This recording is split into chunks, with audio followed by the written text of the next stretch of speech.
Hi, friend. Welcome to Holly's Highlights, a podcast designed to encourage, inspire, and equip you to intentionally live your life full of purpose. I'm your host, Holly Kirby, motivational speaker, leadership cultivator, marketing strategist, and personal cheerleader. Let's check out today's highlight. Behind every badge is a family, and behind every loss, a story of strength. When tragedy strikes, police survivors are left to carry on with courage, resilience, and with each other. The Concerns of Police Survivors, COPS, helps turn grief into connection and pain into purpose. Together, we can make sure no family walks this path alone. Please be a part of that strength and donate today at utahcops.org. Welcome back. Today's episode is one I think really matters because we're talking about something that impacts every single person in any community. That's trust, safety, and the relationship between residents and law enforcement. No matter where you're listening from today, it's a fact. As communities grow and change, expectations around policing evolve too. And that's the case here along the Wasatch Front, where cities like Sandy, Utah continue to expand. Today, we're going to take a deeper dive, though, into understanding what policing actually looks like day to day and how we as a community are part of that picture. We're joined by two leaders from the Sandy Police Department. First, Interim Chief Jeff Nigbur.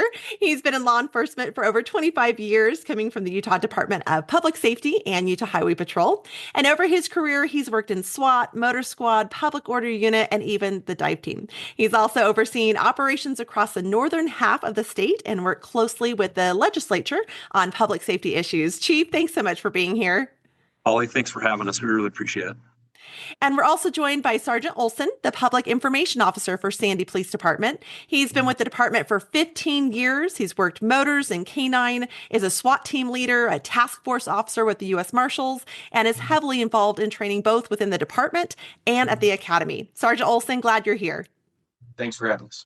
Oh, it's our pleasure. Now, Chief, I want to start with you. What made you want to become a police officer in the first place? Well, I think what made me want to be a police officer was just kind of the opportunity to serve. I actually kind of joke with people a lot when I got into law enforcement. I didn't want to be at a desk and sitting in an office all day because you're in a patrol car, you're doing different things every day. And now I sit in the desk all day. So I don't know how that happened, but I've always wanted to serve the community and make a difference in my community. I really like the idea of serving the community. And just being able to connect with people.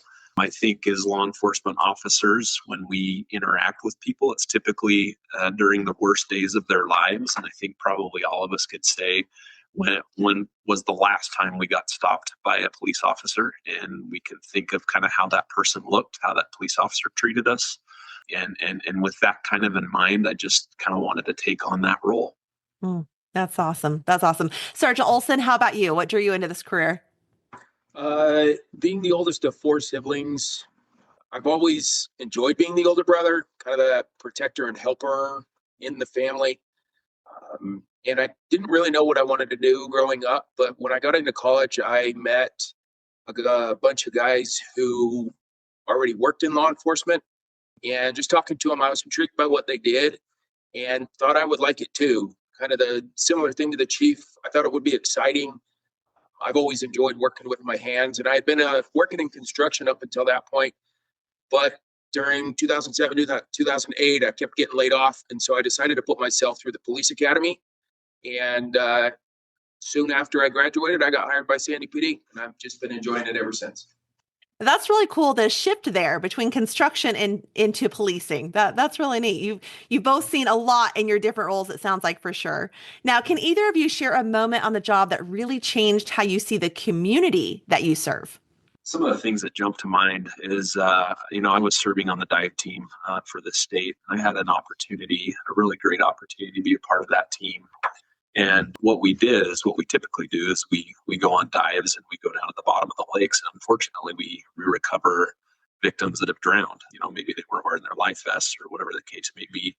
And I always hated doing that because when you go down in the water, you typically can't see. And you would pretty much run into these victims. And it wasn't a whole lot of fun. But when I was able to get the victim, bring them to the surface, and get their loved one back to their family, that was worth it to me. And that kind of connected me to the community kind of on a more kind of grander level, kind of from the state. And here in Sandy City, it's a pretty amazing city if you didn't know. And the reason I say that is just in this 4 weeks that I've had here at Sandy, I've gotten to interact, number one, with our Explorer group. And that's our kind of teenage kids. They get, semi-Explorer uniforms, and they have the opportunity to do flag ceremonies. They have opportunities to serve their community. And it's just been an awesome opportunity to interact with them. We're hoping down the road, once they do turn 21, that their applications go promptly in to Sandy City Police Department. That's one of the reasons that we do that. But it's also a great opportunity just to connect with these kids that really want to make a difference and want to be in law enforcement. And I guess I would say probably the second one, the other interaction that I've had that's been really cool with specifically Sandy City community is we just recently had an awards banquet for our crossing guards here in the city. And they have 50 or 60 crossing guards. Some of them are sub, some of them are full times. And it was amazing to kind of see the community that crosses kids every morning to and from school, and just the love of the community. I think that's really viable and really applicable here in Sandy City. So that's kind of why I enjoy serving here in this community. And what value that our community is able to take from that also. I'm sure the crossing guards felt very special to be recognized as kind of an arm of that safety and protection, but then also your Explorer program. What a great opportunity for kids who are even just starting to have that interest, being able to find out more, to see if that's the career they want to go into. That's really cool. Now, there's a phrase that people hear a lot, and that is community policing. Chief, what does that actually mean to you? And what does that look like in real life here in Sandy? Not just as an idea, but in practice. At Sandy, at least the mission moving forward is we're really trying to connect with our community and trying to reach out to the community to let them know that we're normal people and that we want to connect and we want to make our city safer.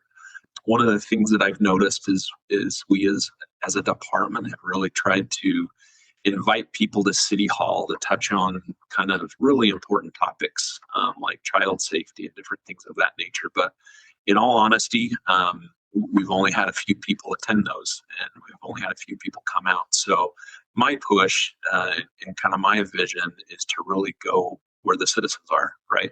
So we have a pretty strategic calendar when it comes to community-oriented policing.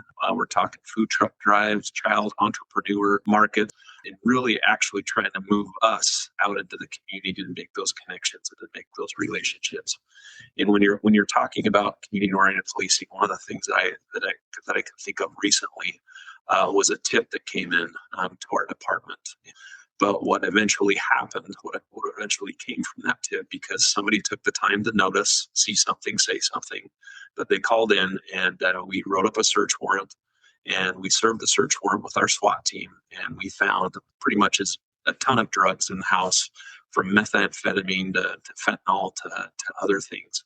And this was just a community person, a citizen that noticed stuff and decided to call it in. It was literally as simple as that. I think it's easy as a citizen to kind of stay in your house, not really notice things around you, or reach out to others, neighbors, etc., and really talk about some of these issues. We want people to reach out. We want to connect with the community, and that's what community-oriented policing is, right?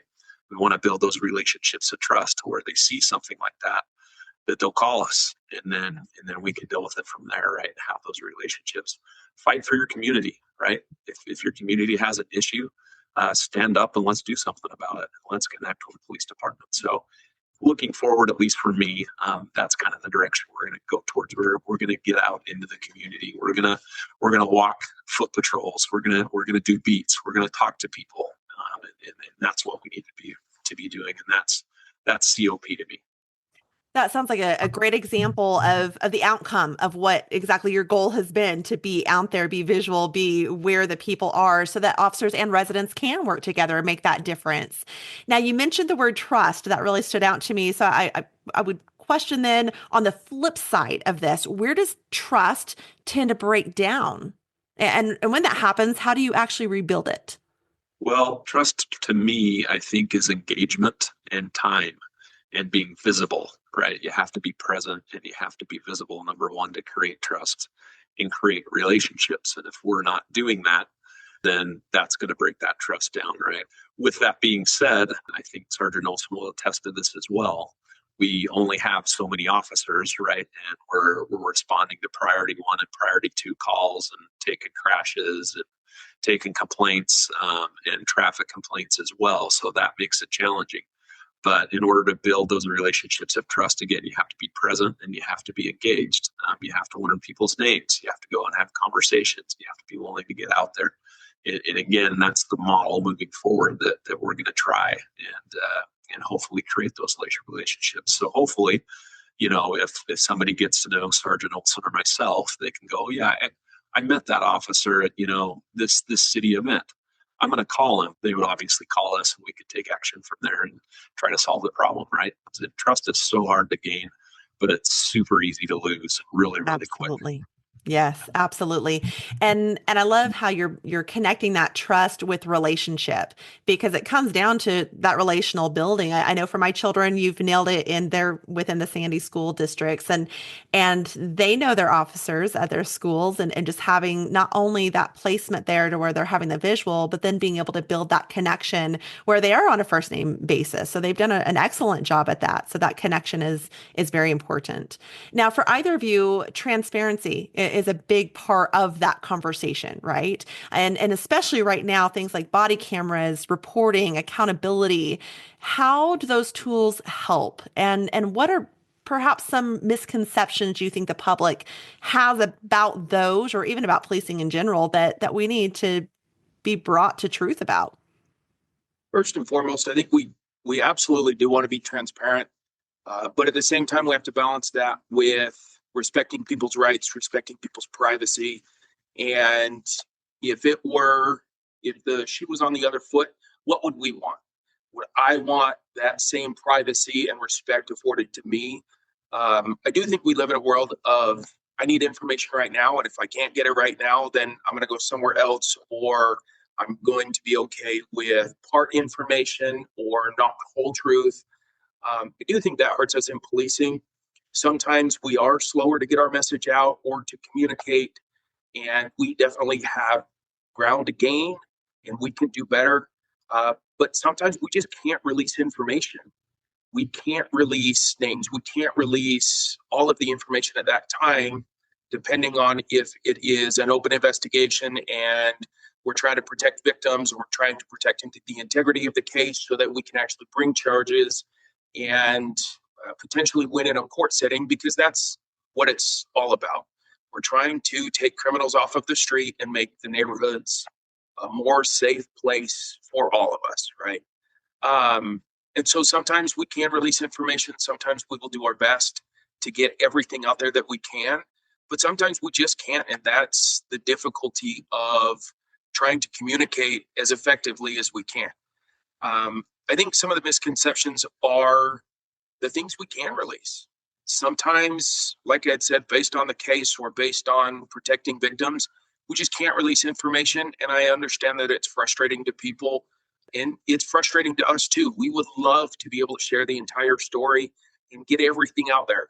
But at the same time, we have to protect those victims. We have to protect our cases so that we can be effective at what we're trying to do in the policing world, in the law enforcement world. I think that's so wise. And especially as leaders, I think all of us can relate as leaders, whether that be leaders in businesses, in nonprofits, in the community, even as parents, leaders in our own home, right? There is going to be information that just can't be shared. And that is where that goes back to that trust, and that relationship building hopefully comes into play, that people can understand that, there's some things that we just aren't going to know, but we can trust those, like you guys, in leadership to lead and do so with discernment, and for the safety of the community and the best interest of the community, for sure. That's very wise. Now, let's talk about how officers are trained. What kind of training do officers receive specifically around de-escalation and community interaction? So first off, state law mandates a lot of the training that we get. State law says that as an officer, I have to attend a minimum of 40 hours of training a year, which we agree is not enough. Uh, we would love it to, that minimum, we would love to be a lot higher. And actually here in Sandy, we have a very good reputation of training a lot. Our officers get at minimum 100 hours of training per year.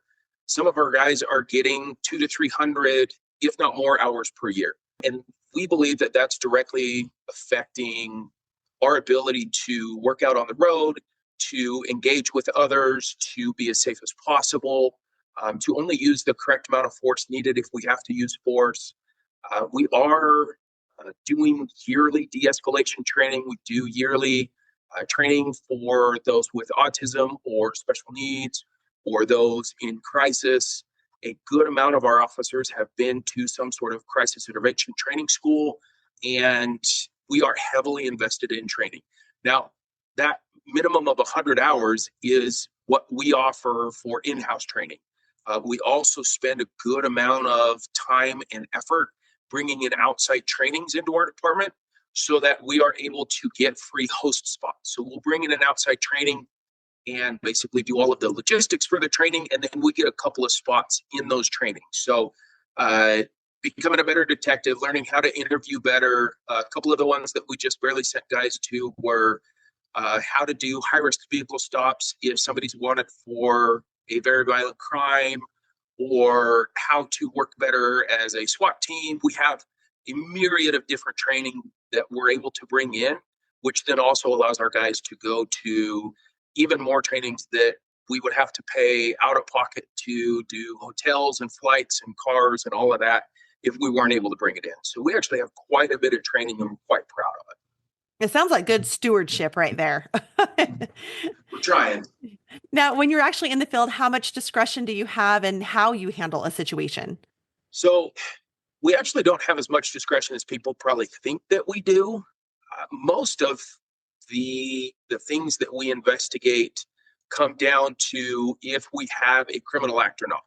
And if we have a criminal act, almost always we're going to take action, because on that criminal act, you have a victim. And it's the actual victim who gets to determine whether or not charges are pushed forward and they want to be a victim or not. So let's say if somebody shoplifts from one of the stores we have here in the city, it's the store that gets to decide if they want that person charged for shoplifting. We don't have any discretion. It's the store that has that. It's the store that gets to choose what they want to do. Now, our discretion generally comes into traffic enforcement. So if I were to go out and stop somebody for speeding or running a red light, I then have the discretion of writing a citation or not. And that's about it as far as the discretion that we have. It's even in state law where we have zero discretion. The domestic related crimes, so spousal abuse or those kind of things, state law says we have zero discretion and we must make those arrests. So I think people think that we have a lot more, but we actually don't. Our discretion is quite minimal. That's interesting. That's really interesting, and good insights for the community for sure. Now, walk us through perhaps a scenario. So if you arrive on a scene and things are tense, what are you thinking, or how do you keep it from escalating? This is actually probably one of the biggest challenges we face, is making sure that we don't bring our emotions or our bad days or our off days into a situation that's almost always going to be emotionally charged, whether it's neighbors having a disagreement, or a husband and wife fighting, or somebody get their car stolen, or any of those other crimes that we deal with on a day-to-day basis. Almost always somebody's going to have some sort of emotion tied to them calling the police. And the last thing we want to do is bring our emotion into it. So we work hard, we train a lot on making sure that we are emotionally regulated to where we are able to serve the community as best as possible. And we will tap each other out. If I go on a call with one of my guys and I can tell that they're having an off day, or they're just not able to communicate with somebody effectively, I'll take over. That then becomes something that I can try and work on, and I can try and work through this problem. And so you'll see us out in pairs a lot, and that's a big reason why. Sometimes I just can't communicate with somebody effectively based on a whole number of reasons. And that can get frustrating for us too. And so a lot of times we will try and help each other out when it comes to making sure that we are communicating effectively. And that then plays a big deal into being able to de-escalate or pull some of those emotions out of whatever call is going on. I think that's a good point that all of us can actually take into our personal lives, even whether we're at work or at home, is that humility to be able to know when we're not the one. We're not the one to have that conversation or to handle that situation. I think there's a lot of good value in what you just said, of being able to tap out, and accountability and teamwork for sure.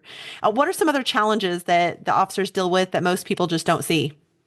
This is a tough one. We've both been in pretty long careers in law enforcement, and I guess I would say I am not the same person that I was 25 and a half years ago because of my career and the things that I've seen. Again, I've mentioned it before, but we typically interact with the public on their worst days, right? And we see, as you can imagine, some pretty horrific things, from fatalities to drowning victims to shooting victims, domestic violence, people getting assaulted, injuries that way. There is definitely kind of a mounting toll, and you've really got to check yourself if that makes sense. One of the things that I like a lot, that law enforcement has kind of swung the pendulum on a little bit, is wellness checks, where you actually, we can't make somebody go, but we definitely encourage it to go see somebody once a year and get an evaluation. How's your career going? How's your mental state? How are you feeling? Do you get really frustrated on calls when you respond to those monotonous calls? How are you treating the public? This weighs heavy on our shoulders, and will change us forever. And I don't think the public typically experiences that on a regular basis themselves. And something that they need to realize that we go through on a daily basis. We have this weight on our shoulders all the time. And don't get me wrong, it's not a negative career at all. It's been, if I could go back 25 years and start this career over again, I would do it in a heartbeat, right? There's so many good things that happen, and so many good experiences that we've all experienced and been through. But it's a difficult career. It's a challenging career, but definitely worthwhile. A lot of sacrifice and a lot of investment, it sounds like, for Right. sure. For sure. Now, on the different side of that, what does a good day on the job look like for you? Well, a good day, knock on wood. We always do this. We think it shouldn't happen, and it sometimes does. We knock on wood. But there's a lot of monotony in law enforcement too. You respond to the same things and deal with the same things kind of over and over again. But again, a good day is having those positive connections with the community. A good day is when and this happens more often than not, Holly, when you're sitting there eating lunch with your crew or your teammates, and somebody walks over from a table from across the room at the restaurant and says, "Hey, I just wanted you guys to know that we appreciate you." And very often we'll pull out our credit cards and start to pay for our meal, and the server will come up and go, "Hey, no, somebody already took care of you." Well, who was it? Oh, they didn't want to say, they already got. So that's a good day for us. Just being appreciated and having, I guess, the fortitude to be able to come up and talk to us. I know the uniform with all the flashy stuff and the kind of the maybe intimidating looking stuff. We are normal people, Holly. We have families. We have hobbies. We make mistakes as police officers. We know that. We're just normal people, and we just want to interact with the public and kind of be included in that. So, I like that. Yes, police officers are human too, right? yes, 100%. Now, what is something that you wish critics of policing that they just understood better? Just realize, no matter how much training, no matter how much time we have on, police officers are going to make mistakes. And the hard part about it is we have a split second decision to make, and we make that decision, and yet everybody else has a lifetime to critique it, right? Yeah. Whether that be days, weeks, months, to really think about it. Well, I wouldn't have done that in that situation, right? And they should have done it differently in this way. But just understand, we have seconds to make these decisions, and we train for it. and we try to prepare for it. So we're following policy, we're following state law, but sometimes there's so many just different variations of situations. A DV is not just a DV, right? It can happen 20 different ways, and then you have to react to that as a police officer. So I guess just the biggest thing is that we are normal people.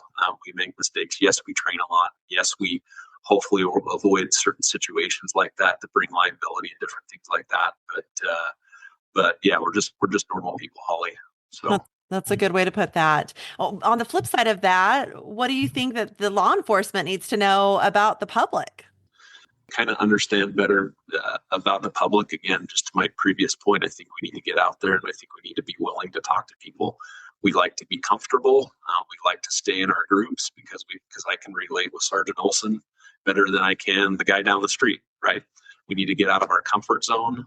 We need to be willing to have, just a normal conversation, with somebody down the street or a citizen, and be able to get to know them as people, to be able to understand them as people, to get to know what their concerns are, what their problems are.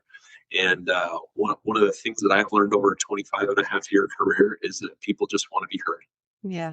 It doesn't matter. I've heard some crazy things from people, some very different things from people that don't make sense and aren't based in reality. But if I take an opportunity to spend 5 or 10 minutes and listen to them, things go much better on any call, to be quite honest with you. So that's what I would say, is just getting out there. We need to get out there and do a better job of understanding people and listening to people and getting to know people, and kind of get outside of our normal groups, if that makes sense. Absolutely. I think you nailed it, that everyone just wants to have a voice and make sure that their voice isn't silenced. And when we're not listened to on either side of whatever that looks like, that can definitely bring up walls and bring up that defensiveness of feeling silenced. So that is a crucial of just listening to one another. Now, let's bring it local. We hear a lot about speeding and traffic concerns and accidents in certain areas. What's being done right now to address those here in Sandy? We are a very data-driven agency. We only have so many resources, right? 122 officers, and we have to use those resources very wisely. And so we use a data-driven approach to crime and traffic safety, and we look at the numbers, right? We see where things are happening, where our biggest crash is happening, wherever our fatalities are happening, wherever our DVs are happening. Do we have frequent users of the system that we need to identify and create a list to deal with those individuals first? So we're always going to look at the data, and that's where we're going to focus. We've talked a lot about at an administrative level about a traffic safety plan. Where are our top priority areas? Why are we focusing on those areas? What are the biggest contributors? Like for crashes, is it speed? Is it following too close? Is it lane travel? Actually, in Sandy, one of our biggest contributors to crashes is failure to yield. So your left-hand turners, right? Some of our biggest offenders in Sandy City, it's our younger drivers. They're making an error, and it causes a significant crash, and people get hurt and or killed. So we then take that data and look at it a little bit closer, and what can we do? Do we need to get out to the high schools a little bit more? Do we need to do more enforcement as it pertains to speed or failing to yield or lane travel? What does that look like? So that's kind of the approach we're taking here at Sandy. In the next few months, we'll have that traffic safety plan kind of put together, and then an officer that comes to work for Sandy City knows exactly what he or she needs to do to be successful at the Sandy City Police Department. Here are our top goals. Here's what we're enforcing. Here are our problems area. That's where you need to be, right? That's where you need to be enforcing. And that's the approach we're going to take to it. Granted, could it move the problem around a little bit? Of course, but at least we can track it, look at it, and know where to move. Well, it's also helping create alignment too. It sounds like, for sure. Sergeant Olsen, did you have something to add to that? Yeah, so we kind of have a four-pronged approach to trying to make the traffic as safe as possible. The first prong that we have is we have a full-time dedicated motorcycle unit. They only do traffic enforcement.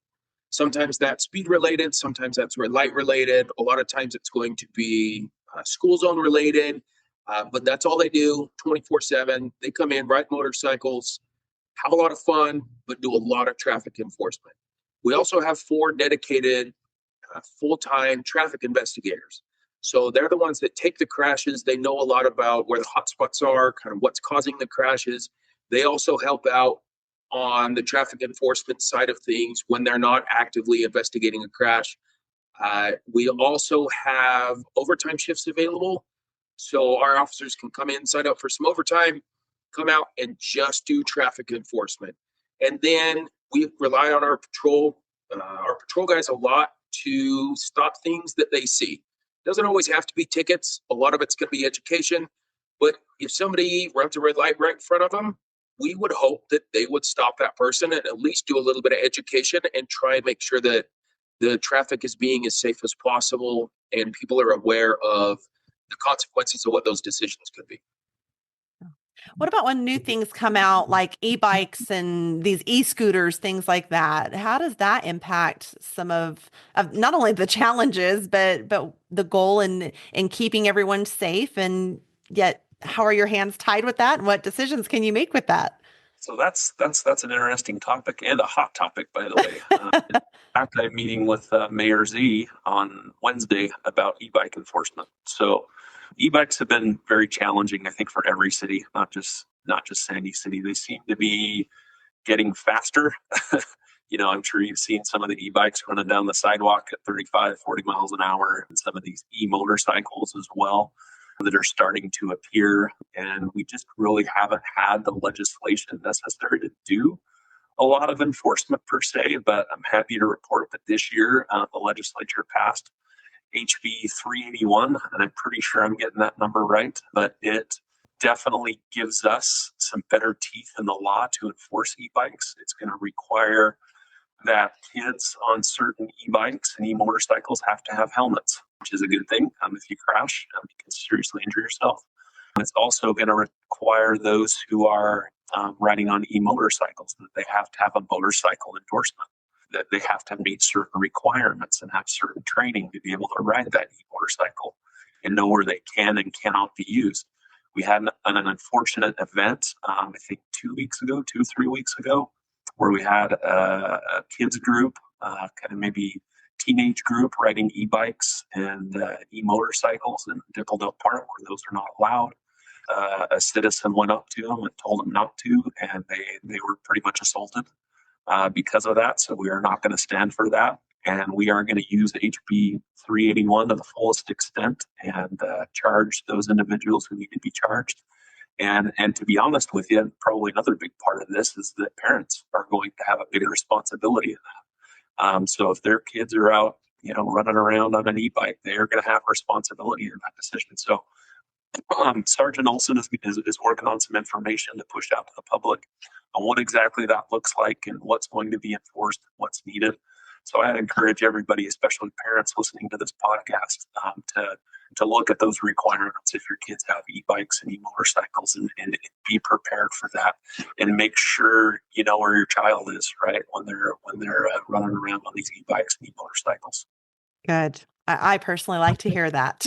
So, now, I also want to highlight a couple of initiatives. There's the Slow Down Sandy and Sandy Secure. Can you talk about what those are and how people can be part of them, or even how other cities can adapt such initiatives? Yep. So the Slow Down Sandy is a campaign aimed at just making sure people realize they're probably going too fast. If you're keeping up with traffic, you're probably speeding, because we kind of have a speeding problem here in Utah. There are those that do it more and more frequently than others, but we just kind of have a speeding problem. And so what we're trying to do is just to get people to realize that they can slow down a little bit, that it only takes another couple of seconds to get to your destination, and let's have it take a couple more seconds rather than you get into a crash and now it takes an extra hour, or you get stopped by one of our motorcycle officers and now it takes an extra 10 minutes and now you're potentially looking at a fine. It's just about realizing that you can slow down and what the consequences of that could be if you don't. Both of these campaigns, and I'll talk about Sandy Secure in just a second, but both of these campaigns are open to everybody. We want everybody to contribute and to help us push these campaigns forward. There's not a specific sign up or anything like that. We would love it if you tagged us on social media. Just use the hashtag either Slow Down Sandy or Sandy Secure. That's what we use when we push stuff out on social media. Um, it's open to everybody. The Sandy Secure campaign is just reminding people to do the little things, especially at night as they're kind of packing up, getting ready for bed, that help keep their neighborhoods safer. A lot of the crime is a crime of opportunity. So if somebody breaks into your car, usually they saw something in your car that they wanted. They're not going to break a window in your car if they didn't see a purse or a backpack laying on the seat. They're not going to break into your car if they don't have something that they really want. They're just going to walk to the next car. So that Sandy Secure campaign is lock your doors in your house and in your car. Take things out of your car. Don't leave them overnight. Don't leave them where other people might want to get them.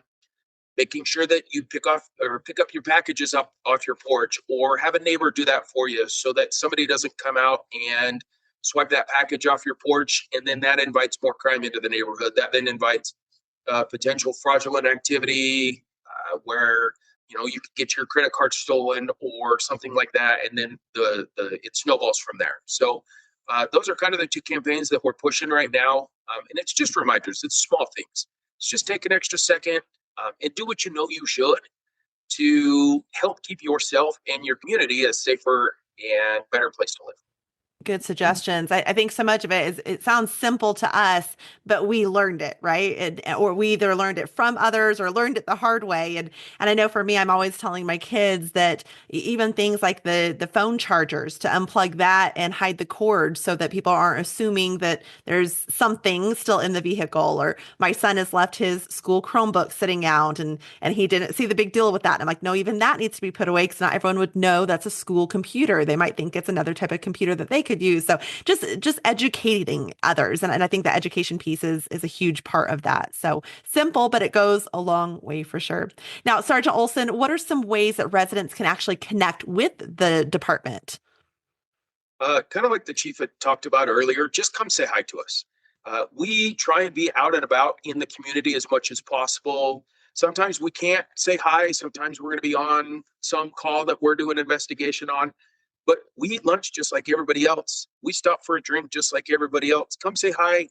We love giving knuckles or high fives to the kids as they walk by, seeing their smiles. It makes me smile a ton. We love to give out stickers or just talk about our day. Come ask us what was something good that happened during our day. Get us to reflect, get us to open up just a little bit. Obviously, there's going to be things that we can't share about, but most of the time, most every single day, we have good things that happen, and we want to share those. Let us interact with you and just start with the question of, how was your day? What happened today that was good? We want to interact with our public and our community as much as possible. And sometimes we can be a little bit closed off. We try and not be, but just come say hi to us, get to know us, let us get to know you. We do have all of our social media channels, Facebook, Instagram, X. We're on Neighbors in Ring. You can always interact with us there. We try and get to those and monitor those as much as we can. And then lastly, if you need us, we're always available through either 911 or a dispatch number. And we will come as fast as we can, given the circumstances, and help anybody and everybody, even if it's a kid who needs to be sung happy birthday on his birthday. Oh, I like that. I like that. Now, I do have a question, not to push any buttons, but our family likes to go and take meals or gift cards or things like that. And we've gone to the fire department and fed them dinner before. We've gone to the fire department and given them gift cards so that they can go out as a team to go out to eat somewhere.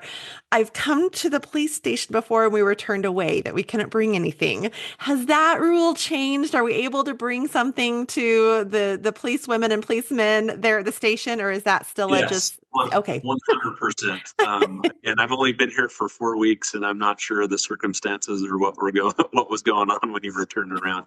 But we love that. Absolutely. Okay. We'll actually take you on a tour. We'll show you around and meet some of the officers. We we'd be happy to host you, and and they'd love to take your food. Good deal. Chief Nigbur, for everyday people listening right now, what's one simple thing that they can do to help build a stronger and safer community? So a couple things kind of went through my mind as Sergeant Olsen was talking, but he kind of hit on it. Social media. We have a very robust community-oriented policing calendar that we have set up for the entire year. In fact, Amy Bryant is the one who helped us put that together. We are going to be at food truck nights, hanging out with kids and hanging out with the public. There's going to be this summer a child safety fair that we're going to be a part of. Come out and visit us. We're going to have our SWAT vehicle there, the MRAP. We're going to have patrol cars. We're going to have canine demos. I mean, you name it. Come out and be a part of that and get to know us and be a part of those events. We're going to heavily advertise those on social media, and we encourage you to come out to do that, get to know us a little bit. The other thing is neighborhood watch programs. We love to support those, and we want to get more of those throughout our city. You talked about, neighbors sharing information, sharing phone numbers, talking to each other, knowing who's who in the neighborhood, and really kind of having those tight-knit communities. Let's turn it into a neighborhood watch program to where we can come in and help support you. And then that in turn creates relationships. That in turn creates communication. And we can discuss crime. We can discuss topics like speeding, car crashes, maybe there's a lot of red light runners in a specific area, or a school that's in the area where people are having a hard time using the crosswalks. We can put our motors on that, our patrol units on that, and actually do some enforcement. But unless that communication is happening, we don't know what we don't know, right? So I just encourage people to, be a part of the community. When you're thinking about COP, think about neighborhood watch programs. Come to our events. Be a part of those. Bring your kids. Even if you don't have kids, come and just say hi to us and get to know us a little bit. Now, a few final questions for you. If you could change one policy tomorrow, what would it be? So this is kind of a loaded question with me sitting here next to my chief. Honestly, I probably would not change a single one of them. I think our policies, which by the way are done by kind of a national company, they take things like obviously the Constitution, case law that's coming out of the courts, and then best practices. And then they establish kind of a generalized guiding set of policies that a lot of police departments, not just here in Utah, a lot of police departments will then use. And then we just kind of tailor them to us, whether or not we can have beards, or whether or not what our uniforms look like, or kind of our processes in-house. And so our policies are based on really good things. And when you get down to the end of it, they are what keep us safe as officers, and it keeps the public and the community as safe as possible. I know there's guys that have issues with, maybe the pursuit policy or whatnot, but you go ask a guy who has been in a pursuit that an innocent civilian was hit, and it caused either serious injury or some sort of death. And they're going to have a very different viewpoint on that than a brand new guy who just wants to go out and chase everything. So for me, I probably wouldn't change any of the policies that we actually have. Some of the procedural stuff that we do, it may bug me a little bit, but I also try to understand why we do the things that we do, because there's much smarter people than me that have been around for a whole lot longer that probably have a different opinion than I do. And so sometimes it's miscommunication or misunderstanding when I have an issue with either a policy or a procedure. But I honestly think that our policies are very good policies, and they serve us and the general public as well as possible. A good perspective. Very good perspective. What's a great answer in front of the yeah. Bonus points for sure. What's something you wish that people asked you, but they rarely do? You know, Holly, typically the first question I get in public, and it's typically by kids, and I understand why people ask it, but they always ask, have you heard how to shoot anybody? I wish they'd ask me about my family, ask me about me, like, hey, where do you come from? How many kids do you have? Tell me about your family. What do you like to do for fun? What are your hobbies? What do cops do in their off time? And different things like that. And again, have maybe more of those, substantive communication. Yes. And to where we could actually get to know each other and kind of build relationships. Again, just supporting the idea that, get to know us. Again, we're all normal people, right? Yeah. Goes back to that human behind the badge and building those relationships. Now, for a Yeah. selfish inquiry, as my son wants to be a police officer, if people are listening and they want to make law enforcement their career, what advice would you give them based on those not quite to the age limit yet? And you mentioned your Explorer program. My son's almost 16, so things that he can be a part of, in preparation there and others as well. But then also those who are of age. What is that next step in either category? So the chief kind of touched on it already. That Explore program is really good for those teenagers who are looking to almost kind of like intern at a police department. They get to come out, do some trainings, do ride-alongs, have a really good time. They actually get to go to regional or national competitions, and our Explorer unit does exceptionally well. For those that are almost 21 or 21, you kind of have two routes. You can either put yourself through the police academy like I did. Unfortunately, that costs nights and weekends, and it does cost money out of your own pocket. Or you can just start applying for whatever agency that you would like to work for, or any and all agencies, and we will then sponsor you. We will pay you to go to the academy. We'll pay your wages while you're going through there, get you all your equipment. And sometimes it just takes a while to get hired on with a department. I had to put in applications at over a dozen different places before I got hired, which is kind of why I self-sponsored. I put myself through the academy. It was just kind of the time that guys weren't getting hired, but we have a mix of both. We hire guys from different agencies. We hire guys that are already certified, and we hire guys that aren't certified, and we just try and pick the best candidates that we can, that we feel like will serve the community in the best way possible. You mentioned 122 officers. That's a tight market. That's going to be tough competition. But again, in such a respected field as yours, you need the best of the best. So it's expected to be tight. Now for both of you, I would appreciate both of you to answer this if you don't mind. Our signature question, and that is, if you could go back and encourage, inspire, even equip yourself as a child. So we're going to get to that human behind the badge. What would you tell your young self? I didn't know what I didn't know.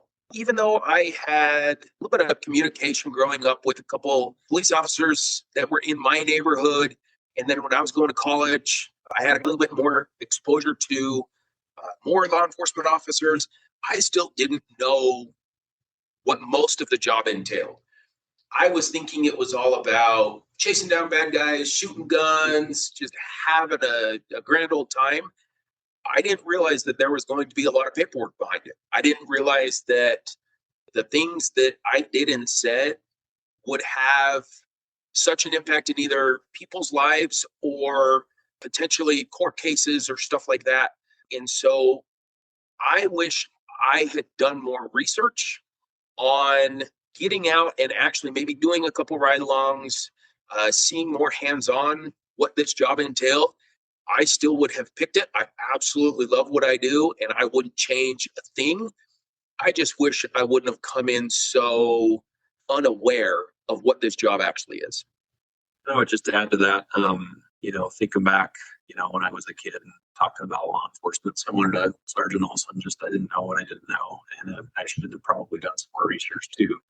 But I think it's important to understand that this is a noble profession. It is an awesome profession. I think back through my career, the people I've been able to get to know, the people I've been able to meet, the things I've been involved in, the very difficult things, like telling somebody that their loved one has died and won't be coming back to them that night, are all very, very impactful. I don't think I understood the significance of a career in law enforcement. And then number two is this career goes by so fast. We only have a certain amount of time to make a difference, to make an impact. And granted, I've been doing this 25 and a half years, but it feels like yesterday I started. And I would tell myself, you have such a short window to make an impact. Make sure you do it the right way, and make sure you make a big impact and give it 100%, 110% every day of your career. That's what I tell myself. I'm on the downslope of my career now. It is an absolute honor to have served the citizens of the state of Utah. It's been an absolute honor in this last month to serve the citizens of Sandy City, and I look forward to this next part of my career.